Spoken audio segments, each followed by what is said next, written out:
এরকম করে চিংড়ি শুটকি দিয়ে লাউ শাক রান্না করে খেয়ে দেখেন কতটা মজা হয়, টেস্টি হয়। প্রথমে এখানে লাউ শাকটা সিদ্ধ করে রেখেছি লবণ দিয়ে, যেন খুব তাড়াতাড়ি রান্নাটা হয়। কারণ অনেক সময় দেরি হয় রান্না করতে, ডাঁটাটা সিদ্ধ হতে, শাক এটা করতে, তার জন্য আমি আগে শাকটা সিদ্ধ করে রেখেছি লবণ দিয়ে। আর এখানে আমি কাঁচামরিচ নিয়েছি 4-5টা, থেতো করে রেখেছি। কাঁচা পেঁয়াজ কুটে রেখেছি, পেস্টটা কুটে রেখেছি কুচি করে। 1 চামচ রসুন বাটা আছে, আধা চামচ আদা বাটা আছে, 1 চামচ জিরা বাটা আছে। আর চিংড়ি মাছটা আমি সুন্দর করে ধুয়ে এখানে রেখে দিয়েছি জোড়াতে। আর এখানে 5 ফোড়ন আছে, যেটাকে আমরা 5 মশলা বলি, সে 5 ফোড়ন আছে এখানে। আর এখানে আমি ধনের গুঁড়া নিয়ে রেখেছি কাছে। তো আমি প্রথমে শুরু করব, কড়াইয়ে আমি তেলটা গরম করতে দিব।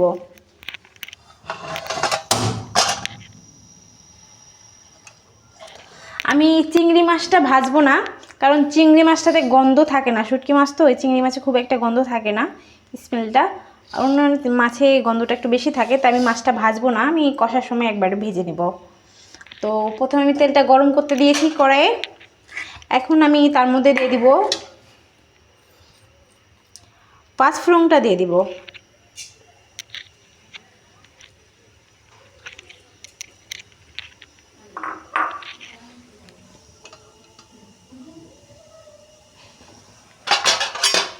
আমার 5 ফোড়নটা দিয়েছি, 5 ফোড়নটা একটু নেড়ে নিব। 5 ফোড়নটা লাল হলে শাকটাতে একটা সেন্ট বাড়ায়। 5 ফোড়নটা আমি সম্বরা দিয়ে দিয়েছি। এখন আমি দিয়ে দিব কাঁচামরিচ, যে যেরকম ঝাল খেতে পছন্দ করেন দিতে পারে। এখন আমি দিয়ে দেবো পেঁয়াজ কুচি দিয়ে দেবো।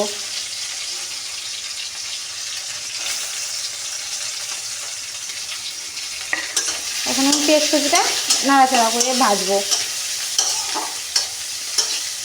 আর পেঁয়াজটা যদি লাল করে ভাজেন, পেঁয়াজের যে রসের স্বাদ আছে, পেঁয়াজের যে স্বাদটা আছে, এই স্বাদটা বাড়িয়ে যাবে শাকের সাথে। আর কোনো কাঁচা গন্ধ করবে না, সেন্টটা খুব সুন্দর বাড়াবে ভাজা পেঁয়াজে।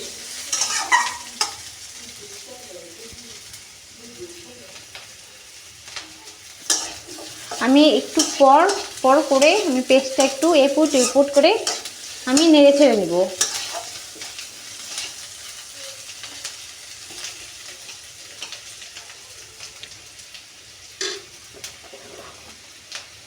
আমি তার মধ্যে আরও একটু তেল দিয়ে দিচ্ছি।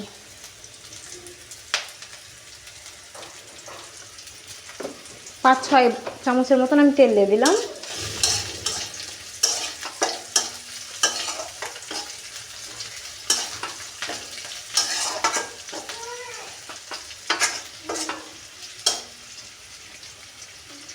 পেস্টটা দেখেন আমার পেজে কালার চলে আসছে আস্তে আস্তে করে।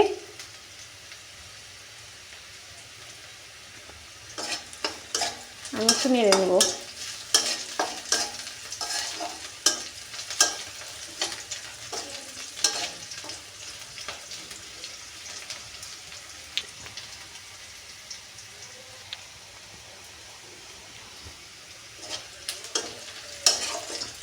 নাহলে কি হয়, জিনিসটা সব দিকে ভাজাটা ভালো হয়, কড়াইও আটকে থাকে না ভাজাটা। দেখুন আমার পেস্টটা কিন্তু লাল লাল হয়ে এসেছে, বাদামি কালারের পেস্ট ভাজাটা, দেখেছেন কি সুন্দর হয়ে। এখন আমি এর মধ্যে দিয়ে দেব রসুন বাটা।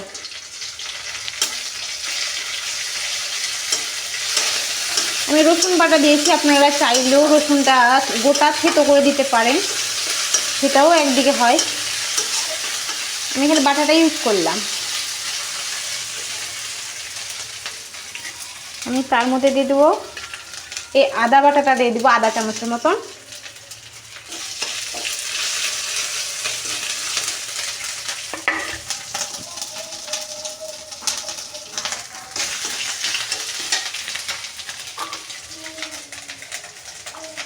তার মধ্যে একটু পানি দিয়ে দেবো। পানি আপনারা চাইলেও দিতে পারেন, না চাইলেও মিডিয়াম আঁচ করে রেখে দেবেন, দিয়ে পানি না দিলেও হবে। এখন আমি তার মধ্যে দিয়ে দেব জিরা বাটা 1 চা চামচের মতো।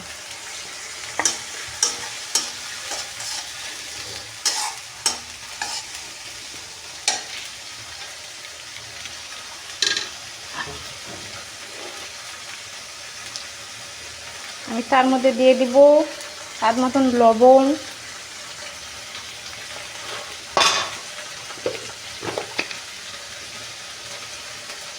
হলুদ,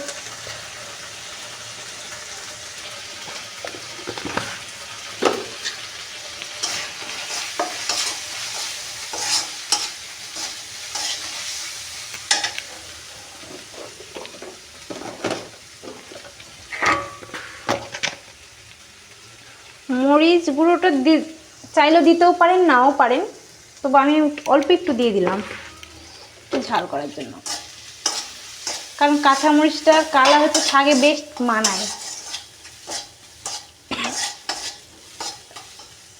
আমি এখন তার মধ্যে দিয়ে দিব চিংড়ি মাছগুলো রেখেছিলাম ধুয়ে, সেই চিংড়ি মাছগুলো আমি দিয়ে দিব।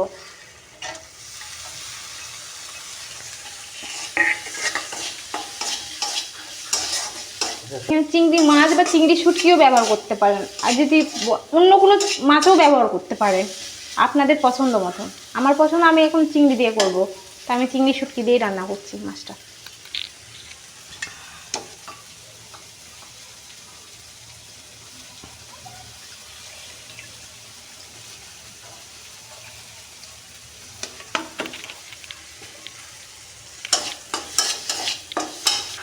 আপনারা চাইলে ধনিয়ার গুঁড়োটা দিতেও পারেন, নাও পারেন। আমি এখানে আধা চামচের মতন ধনিয়ার গুঁড়ো দিয়ে দিলাম, আর একটু পানি দিয়ে দিলাম। এখন ভালো করে কষিয়ে নিব মশলাটা, নেড়ে চেড়ে। মাছটাও ভাজা হয়ে যাবে, তেলের সাথে কষা হয়ে যাবে।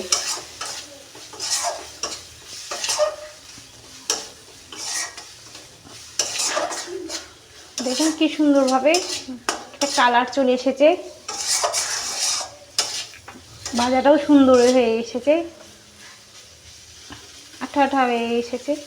দেখুন চারিদিকে কেমন তেল ছড়িয়ে গেছে, তেল বাড়িয়ে গেছে।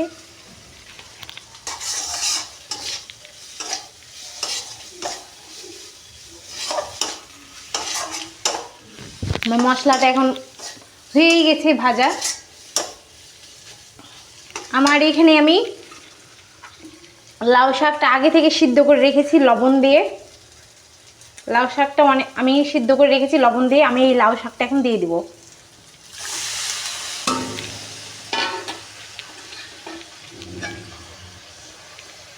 এখন আমি নেড়ে চেড়ে দিব ভালো করে।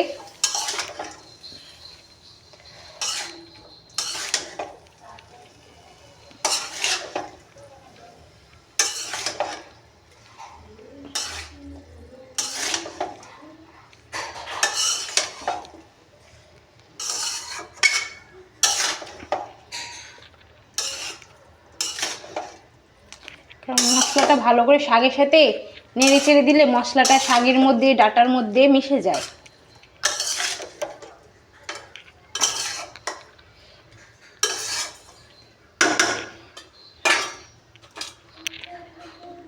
শাকের মধ্যে যে সিদ্ধ করা পানিটা ছিল সেই পানিটা আমি দিয়ে দেবো এখানে।